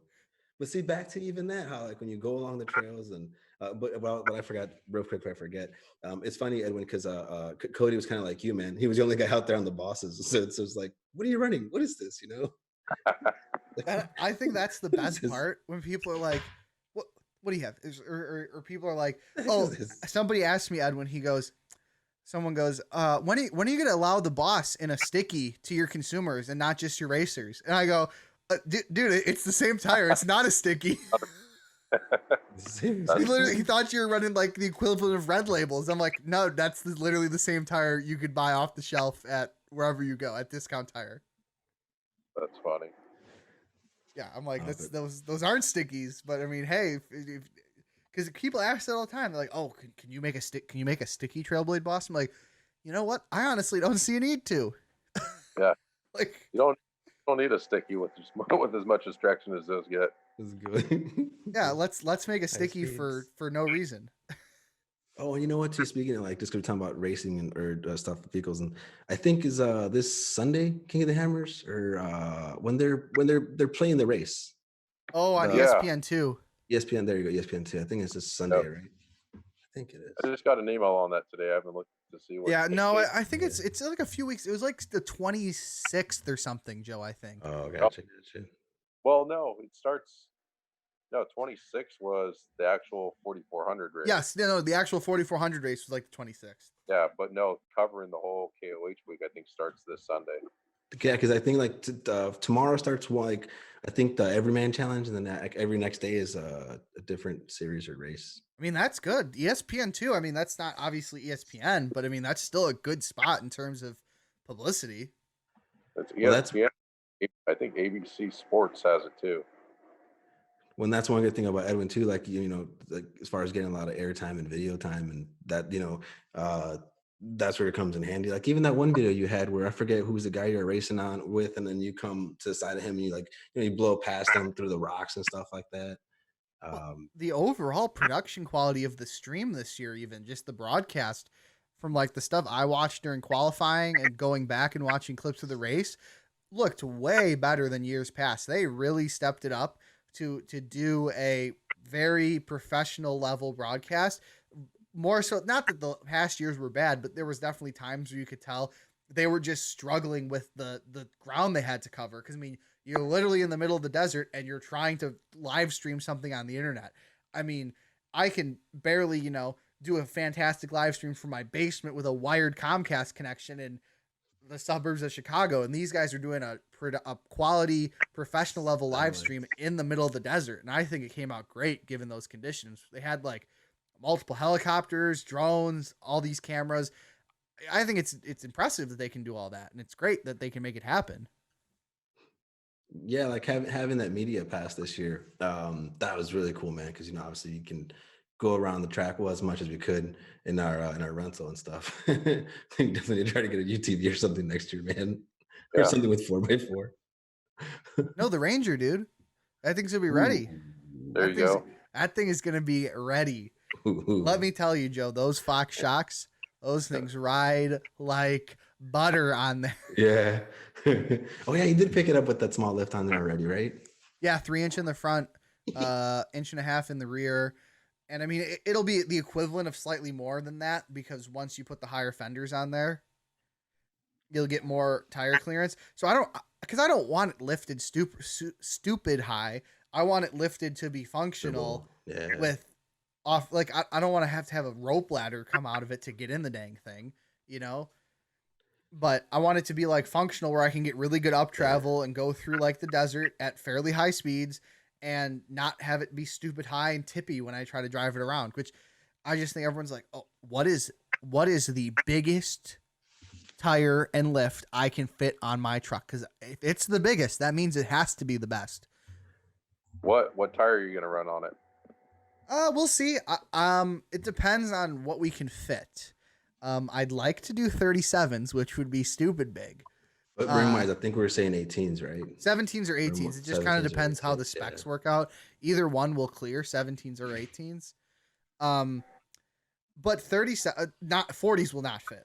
As much as I'd love to do 40s on a Ranger, now it would just look ridiculous. Either 35 MTSs, whenever those finally show up in the warehouse, which should be this summer, for everybody who's asking about 35, 17, 18 MTSs, they're coming. Just wait. They're coming. We don't just have the one size. They're gonna come. They're I promise you all. But I don't know, 35s, 37s. It kind of just depends what's gonna fill up the wheel well and still give me decent travel, because I don't want to fill up the entire wheel well and then like, look, we fit 37s, but if I go over a speed bump, I'm gonna destroy my fiberglass fender Yeah, it's like ad fitting in the trailer, and just that'll be the next project that we're gonna start doing some test fitting on it. Yeah, but it'll be a fun little build. I think it's got it's only metal. You can make 54s fit if you really want. Well, yeah, I mean, just leave the fenders and bed sides off. Cut it, just cut it. Push But it I'm to curious. Nothing the Sawzall can't fix. It's true. The thing I'm hoping is we're gonna have to play with wheel offsets a lot to get it to fit with those flares. Yeah. And I'm hoping we don't have to go wider control arms, because if we do, then I really don't think it's gonna fit in the trailer, which would be really unfortunate. But we'll see. King of the Hammers, man. I'm so that way. That's like, I always like that event a lot. I'm like, oh, didn't realize it'd be the one that'd be soaking off, for the rest of the year. Yeah, Joe was like, nah, I think we might be able to skip King of the, like, let's go to the auto show instead. I think that's the Chicago Auto Show. I think the Chicago Auto Show is going to be way more important for us. I mean, I think I'm like, Joe, what on earth are you thinking? We have to go to, you guys need trailer out next year. Yeah, man. Camp out. We got to get the good spot so you can pit right in front of the trailer, Edwin.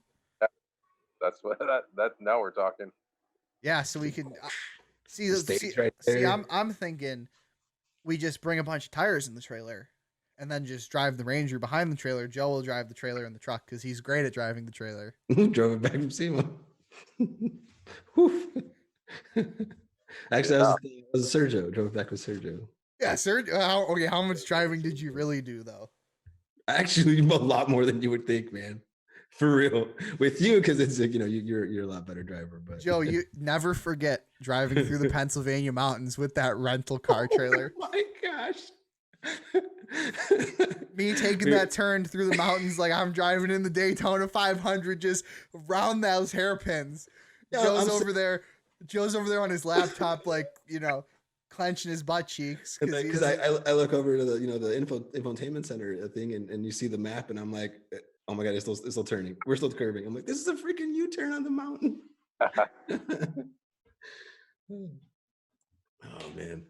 No, I think that's definitely the trailers. Well, it's a good addition, We got time to get it ready. Yeah, Edwin's over there. He's got like the double trailer set up with the race car behind the camper.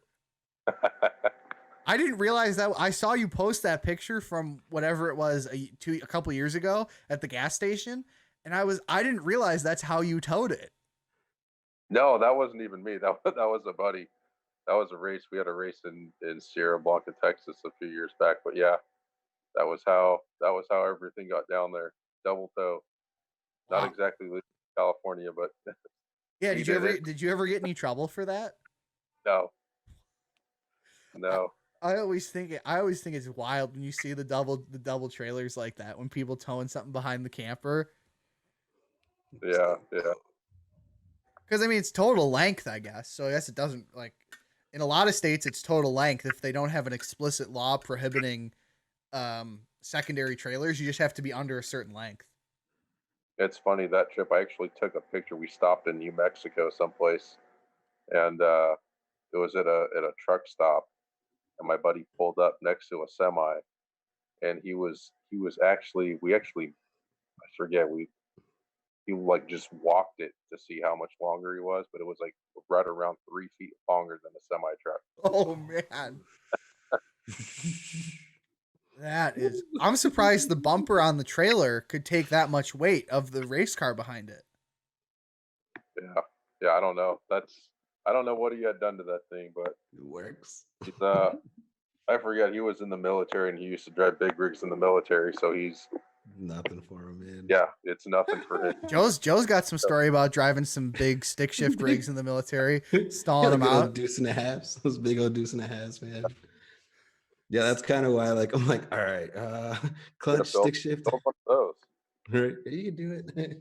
Yeah, you're really good at driving a deuce and a half, right? Especially when you have to stop, Joe. Dude, that's also kind of about that, because that's another stick shifts or whatever.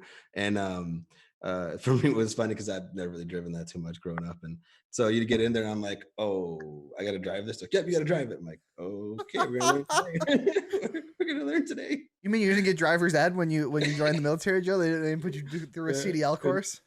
That's what I was telling Collin. Like, it would be so embarrassing when you have to stop and get fuel. I'm like, oh no, don't die on me, don't die on me. Everybody's here, everybody's watching. That's the worst. Everybody watching you, and then you stall it out. Oh, now all my friends are in here trolling. That's all right, man. My 38 footer closed. Well, that's what he's talking about, the trailer. Man, that's huge then. So that's the only thing with our trailer where it's, right at about 30 feet, that once you put the Jeep or, well, we'll test it with the Ranger next. I mean, obviously it does take up a lot of space. The Ranger's going to take up more length. It should fit width-wise, but it's going to be basically like, you're not going to have that little room in front like the Jeep. It's going to be like up to that cabinet. Dang. Ooh, yeah, it's going to be pretty tight. Well, thankfully we have all that space up top for tires and whatnot. I think we got to work on sliding more stuff just under it because, you have any to internships soon, hopefully, man. Right? If we have stuff for interns to do. Well, there's always. With Mickey Thompson and other players making tires bigger than 40s, do you plan on making something expanding the boss to something larger? So I actually like that question because AJ actually has the bosses, doesn't he? Yes. Yeah, cool. So there's the one. I got you. All right. I mean, I think Joe can speak this a little better than I. If there's a demand for it, we'll make it. Obviously, we're not gonna. I feel like a lot of companies tend to just make stuff because they can and they just want to. We have the biggest tire you can fit on a 17, the biggest DOT tire you can get. We sell it, but we only sell 4 sets a year. But we make it. We sell it. We do the biggest tire you can get. But everybody's asking about it. So I kind of feel like that everybody's asking about it thing. Moab last year, at the beginning of the week, 35, 37 was the conversations were. And as the week progressed towards the end of the week, do you have 42s? It's like, what? Well, I think, it goes both ways because a lot of people, George, there is a 42 size already. He's referring on 17 he's referring for 42s for Jeepers. And Jeepers aren't going to run 24s. But yeah, we do have the boss in a 42. Yeah, not on the trails. Yeah. I don't know. I think there would be some sort of demand for it, but the question is it enough to make it viable? I don't think yet, because a lot of people I talk to are stepping down in tire size because they're like, yeah, I went 42s and everything was too easy. I could go on black trails and not even try. Like, yeah. I feel like people are going on, like, people are getting these big tires and then they're realizing it's taking the fun out of wheeling because their rig is almost too capable. So there's other people who are in the camp of, I'm stepping down to 35s or 37s or whatever because I want the challenge. I want it to be more based off driver than based off of even whatever. Yeah, John's saying what you're saying right now. Well, because I think there's a point where wheeling's fun because people want to go wheeling because it's a challenge, and it's because you're seeing rigs do things that they necessarily shouldn't. Like, oh, a Jeep shouldn't be able to climb that, and then you climb it and do it, and it's cool. But if you show up on 42s or 44s or whatever, it's like, oh, well, obviously you're gonna climb that, and then you do it. Whoop-de-doo. Like, I see what you're saying. What do you see out there with people wheeling? Are people going bigger tires, Edwin? Are people wanting to go up to like 42s and stuff? Or is it kind of more? It's funny because, how long? 20 years ago, if you had 35s, that was big. 35s were. And monsters. Then it's funny because I got 35s and it's like 2 years after I got 35s on my Toyota, it's like 37s. Like Goodyear had their MTR and they came out with a 37. And that was like the big thing. Everyone was up into 37s, and that was like, if you had 37s on the trail, like that was a monster sized tire. And then 37s were around a while, 5-6 years, and then all of a sudden everyone bumped up to 40s. And then it's like, now you go out on the trail. I mean, yeah, you see, on green stickered rigs mainly, but you're seeing a lot more 42s, 44s, 46s. But yeah, you start seeing some big tires when you get to like the green sticker trail only rigs. Mm-hmm. I mean, why stay small at that point? Just go as big as you can. Yeah, I guess it depends on the trails you're hitting regularly. But if you're hitting stuff that's actually still a challenge on 42s, I don't see a reason why you shouldn't. But I think the problem is like these people who are going big tires and then the trails there's not hard trails around them. I wonder if maybe too is because you're airing down so much too sometimes. Yeah, like AJ said, Rubicon Trail used to be done. Yeah. Used to be done on couldn't be. I'm assuming you meant couldn't be done on 33s or less. Now stock JLs can tackle 90% of Moab. Which, yeah, I think it's. I don't think it's. There's a lot more to an off-road rig than tire size, I think, and driver has a lot to do with it. There's a guy. So Uh, this is the second year I'm not going to be able to make it to the Marlin Roundup just because of the Ultra4 race season. But if the season goes on, but there's a guy in an '85 Toyota pickup extended cab long bed that has literally ran the trail every year with 31s.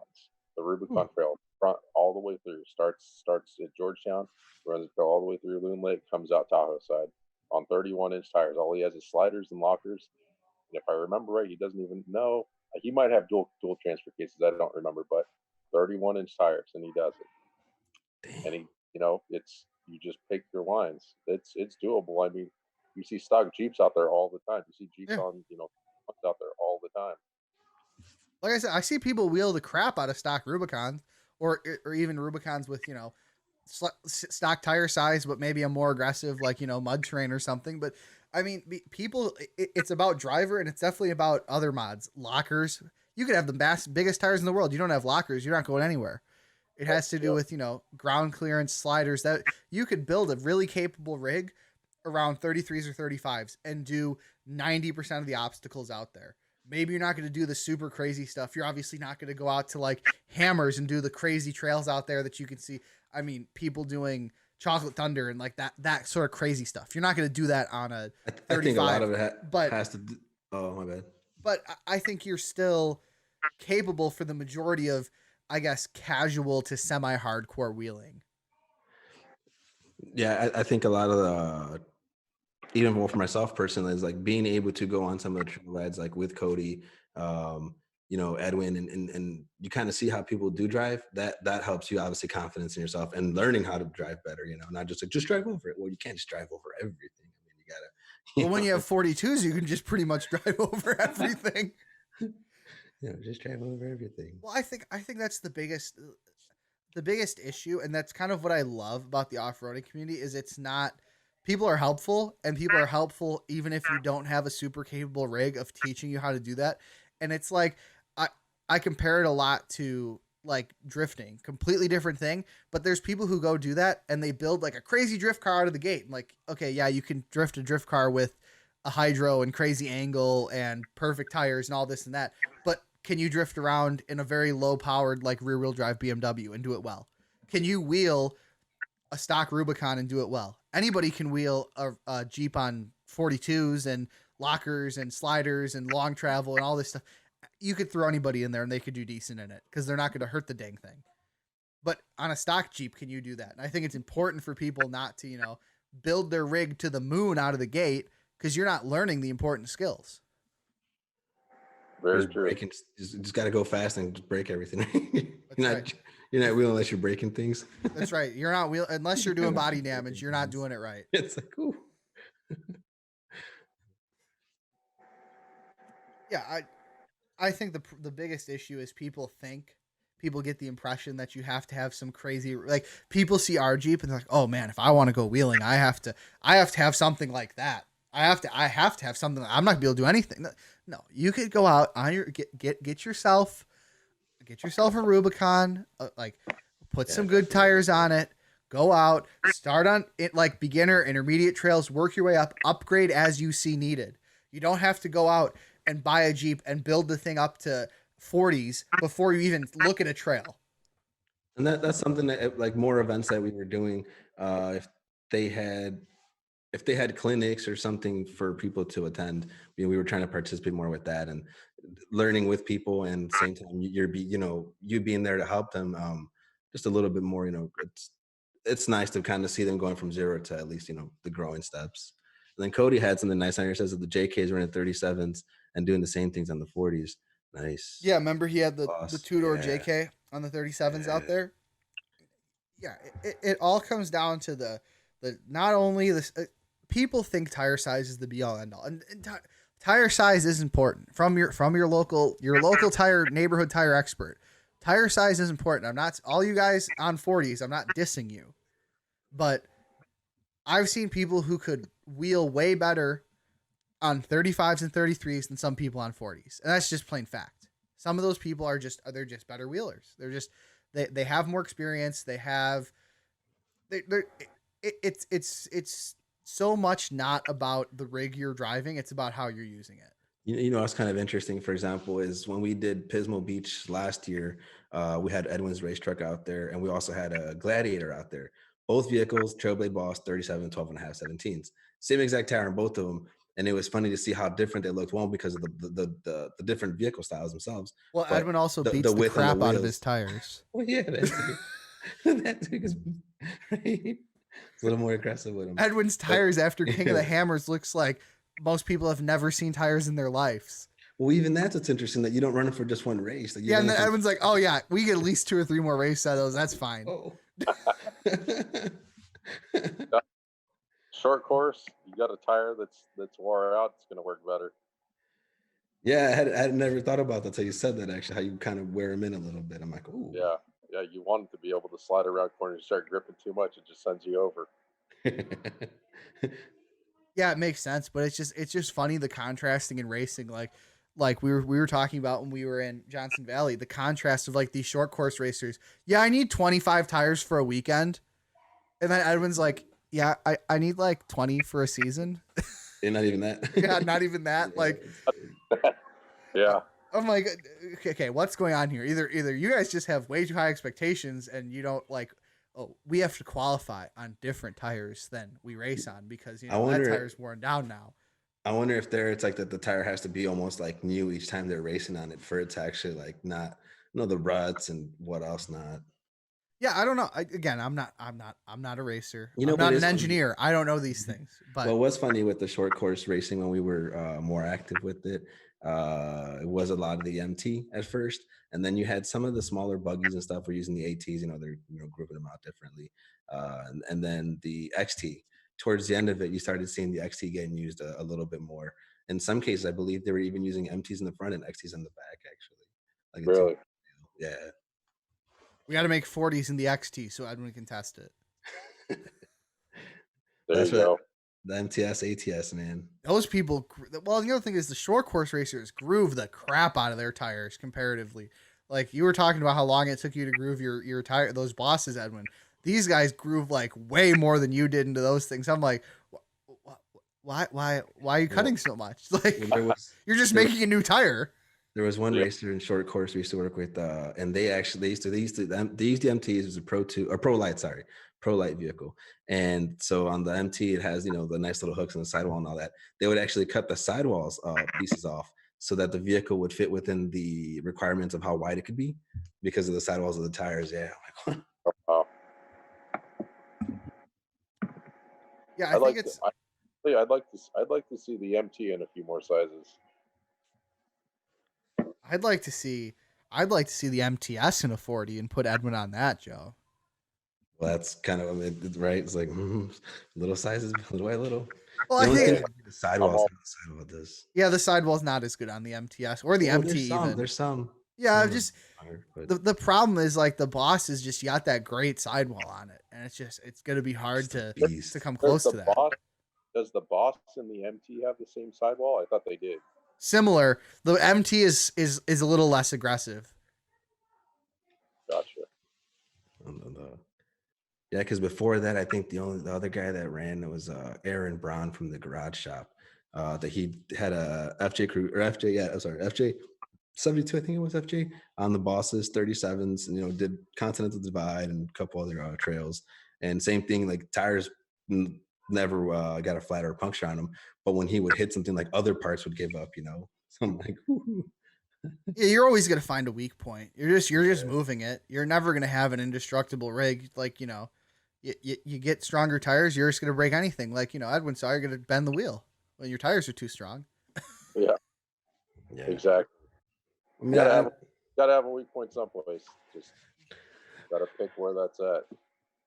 Yeah, I don't know. I think I want to see, obviously, I mean, the MTS is going to come out in more sizes than we have now. It's just inevitable, but people don't understand that there is a timeline to this stuff. I think sometimes like, oh, well, you just got to fire up the mold and just, you already got the design. You just got to make it. Well, I mean, kind of like it's kind of how it works, but people are like, oh, well, you should make 26s. You should make this. You should make that. Oh yeah. Let me just get out my sketchbook and just throw that in CAD for you. And I'll just get the mold to go. Or like people who are like, yeah, well, I know you don't make that size, but can you make one for me? Didn't you say you bought a 3D printer just before we started? That's why I'm 3D printing the tires. That's the new. Yeah, I'm loading in the rubber. Yeah, people are like, oh well, yeah. Can you just make that size or there was one person for SEMA like, can you just make a special size just for my truck? I'm like, yeah, because SEMA is when I'm going to showcase my product. So when people ask, oh, can I get that tire? No, that's just a one-off for the show.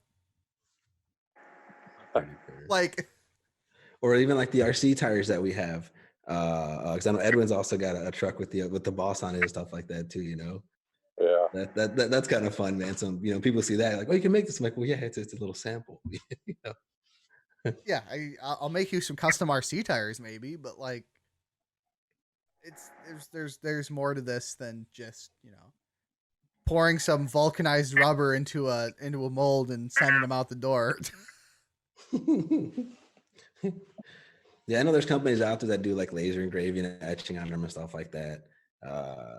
So I think that's what some people, or like the tire sticker stuff that you see. I still think we need to do green lettered sidewalls, Joe. I'm telling you, they pop. Green lettered sidewalls. Well, I used to have that tire marker. I remember I saw those pictures the other day from Louisville. Was that 2 years ago now? No, almost 3 years ago now. Yeah, man. Louisville, you out there sweating. Each vehicle, man, just. Didn't we try doing that at KOH? Yeah. It was like, it's so hot. No, remember when you did that on the Jeep Colorado 2 years ago? And then you stood up and you were like, oh, the altitude. Oh, I'm dying. The altitude. I was like, oh my gosh, whoa. It's like, I gotta sit down, man. Yeah, because you're all hunched over, like you're getting a head rush. Even that's when we, as we're doing one of the trails, you brush up on a rock, whatever, you keep going. We get back from the trail, and one of the guys is like, I see you left a mark out there. I'm like, what are you talking about? He's like, well, yeah, the tire hit up on the rock and left some green paint. I'm like, are you serious? I'm sorry, man. Yeah, I don't. Green Colorado, letter, I agree, John. Green letter sidewalls would be great. Actually, so that John, he's a C4x4. Oh yeah. That's what? John. You know what, Joe? You gotta remember, you didn't do the green lettering on those. I did. I was in the warehouse. I did the stickers on one side and that on the other side before we put them on the pallet. And that's when you had first came on, wasn't it? I think. Was that the first summer or the second summer? I don't remember. Oh man, I remember. But you're right. You did. Oh yeah. John, the secret's out. I did those, and I'm honestly shocked that they made it and got mounted, and they were still looking good. Like, and they held up great for the photo shoot too. Yeah, that they shipped and that didn't rub off, and they showed up and they were able to mount them without, because yeah, I couldn't mount a tire and maintain that sidewall lettering on there. Or there was someone one time, Christian from Scapple Arms, when he did the boss tire and he did the blades part of it in brown. So he paints them up, whatever, fine. And then they go to put the vehicle onto the trailer. And when they drive it, it starts to crack. So he's like, dang it. So then, they get the, the truck to the show, and then at the show, obviously touch it back up and stuff. What is that's just a paint pen too? Because I've seen those pictures. No, because he actually had a small little paint thing and I think that's paint that he uses because he does weapons, like engraving and weapons and stuff like that. So it was something of that kind of paint. Because he had a little brush and stuff even. I think we should just start selling the green tire pens. Hey, if you really want it, we'll just sell the tire pens to people. They do it themselves if you really want it that bad. But you see what? Everybody wants it when they don't want to have to put the work in. As soon as they have to put the work in and do it, no, I'm fine with them black. Yeah. It's like, that's okay. It looks good after all. The only thing that was bothering us, remember the hubs on the Jeep when it was rusted before? Because we had the bead locks on there. All that effort. You're out there with the spray paint can. Not even a spray. Was it a spray paint can or was it a brush? No, it was a spray can, and I would put the can into the lid, and then I was with a little paintbrush and just sitting outside the hotel in Pennsylvania. Because Joe's like, oh, for the show, we can't have the center of the hubs be rusty. People are gonna see that. People are gonna see that, and they're gonna say, oh man, those shitty tires. But never mind the fact that the bumpers are falling off, but those hubs have to be black. It's covered in mud, and it's covered in mud. You don't see anything now. Yeah, then we went off roading on the night ride and it got trashed. we got it all washed up for the show. We go on that night ride. We get it all washed up, and then the lady from organizing the night ride texts Joe and said, hey, we're doing the night ride. We got the spot. Do you want to come with? Joe's like, yeah. So the Jeep I had this thing mint, dialed in, absolutely mint for the show. We got just a mud pit. The thing was trashed the next day. I'm like, man, glad I spent like 3 hours cleaning that up before the show. It's just absolute disaster. Well, this is probably a good time to sound off unless anybody else wanted to throw in any final topics for discussion, points to bring up.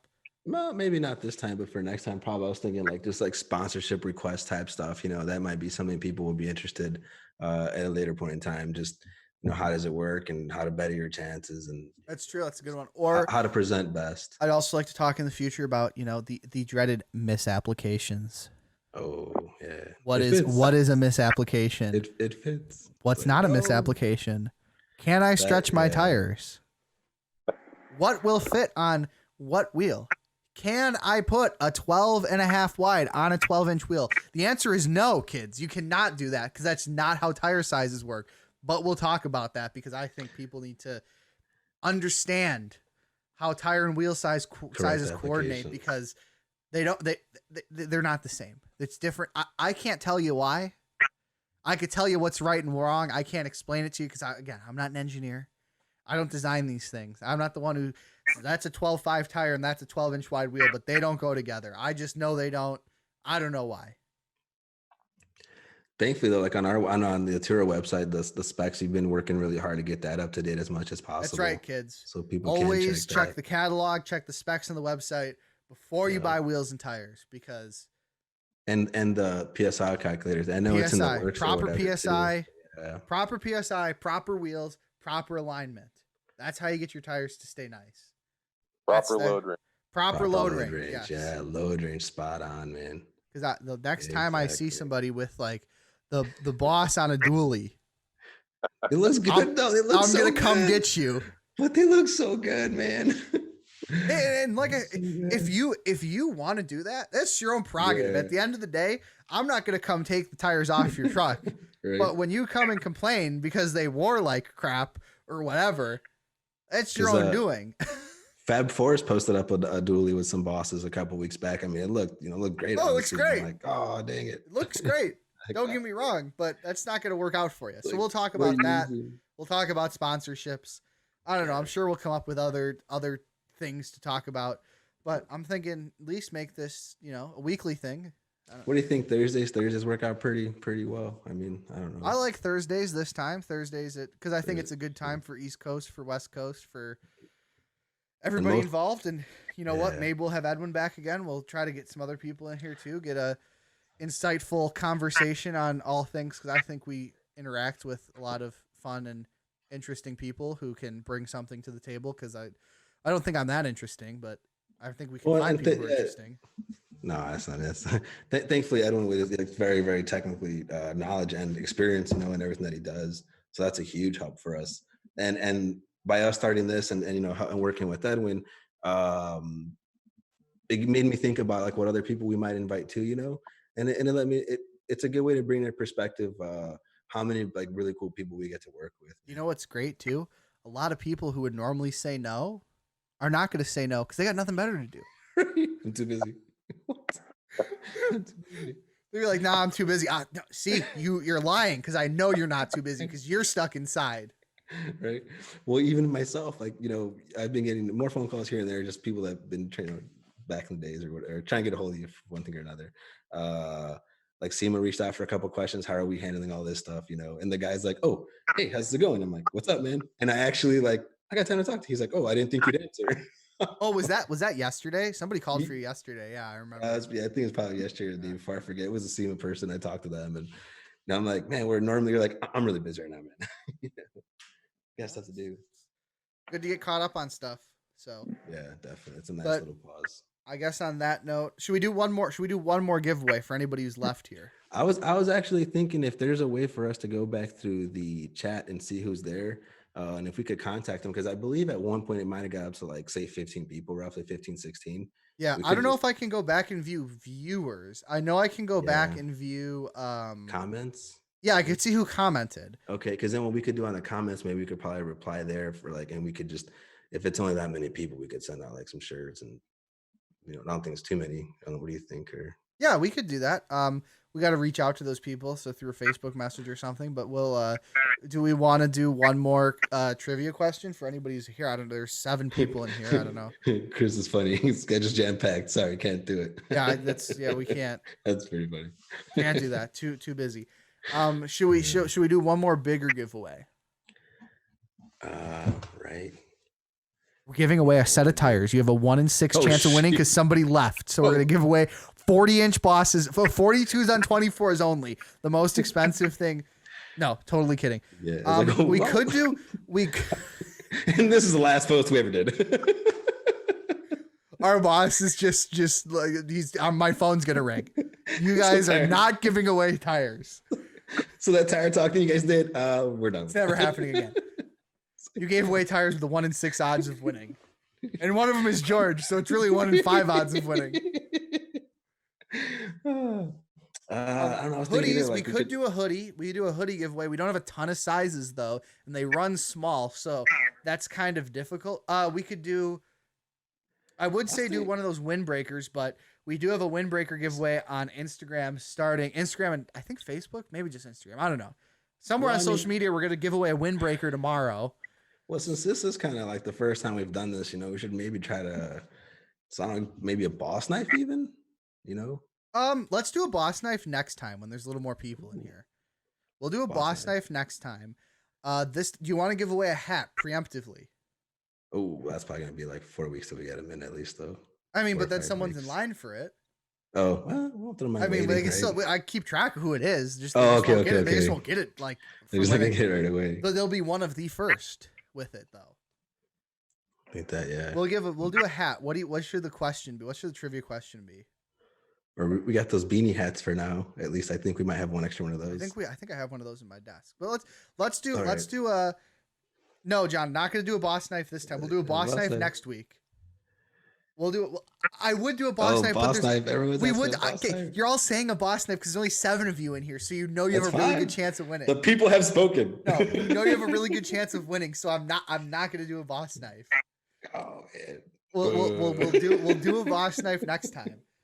That gives you all a reason to tune in. We'll do a boss knife next time, like when we have Eddie's race number. Oh, that's easy. yeah, perfect. That's easy to look No? up, though. That's easy to look up. Okay. We'll true. do Edwin's tagged in the description of this know? stream with his race He would- number. It's They in just his scroll profile name. down. That's a Let's good do we could do Edwin's finishing position in King of the Hammers. There you go. Yes, let's see That's a who harder one. George, that's too hard. Pro 2 wins and torque. Yeah, that's That's a harder one. we're gonna do not Edwin. What is whoever can get the closest to Edwin's finishing position, and don't look it up. I actually don't know, so Edwin's gonna have to like tell us when the winner is, because I don't know what it came out to be adjusted. At the end, yeah, that's why. They never adjusted them. They never adjusted them. Yeah, right. Dang. So Chris says 26. It was higher than that, wasn't it? Higher than that. Yeah. Yeah. Not quite, Chris. Let's see. Higher than 26. Not much, but higher. think- Last year I was 26, I think. Yes. Dun, dun, dun. Trying to Google this now. Well, you're gonna Google what his finishing position was? Joe, you can't win. 22nd. No. Chris, you're going the wrong direction.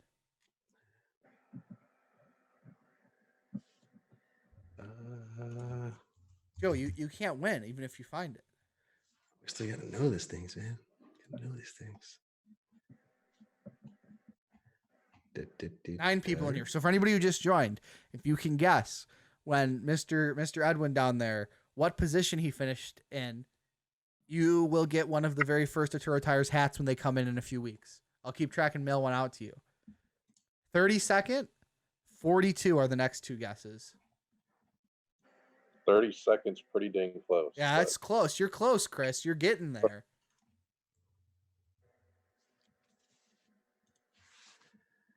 Oh, that's funny because I was searching Ultra Space 4 and it was like the searches were being weird. And then once it's obviously Ultra4 one word. It was like, this isn't Ultra4 Racing. I'm like, what in the? Joe's found the weird part of Google. It's like, 42, John, you're too high. It's not 42.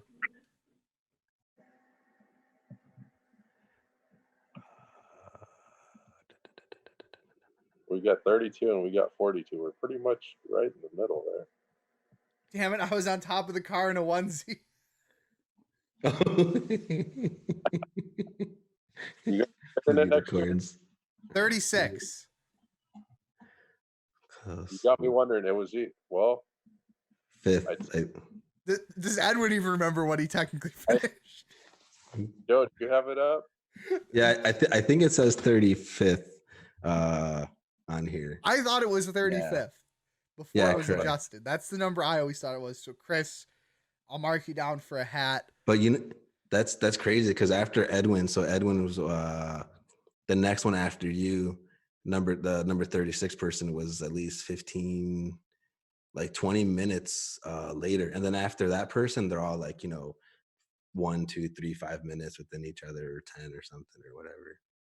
So wow, it's a big. It was just nice that we weren't out there in the middle of the night when Edwin finished. Like Joe last year gave up hope.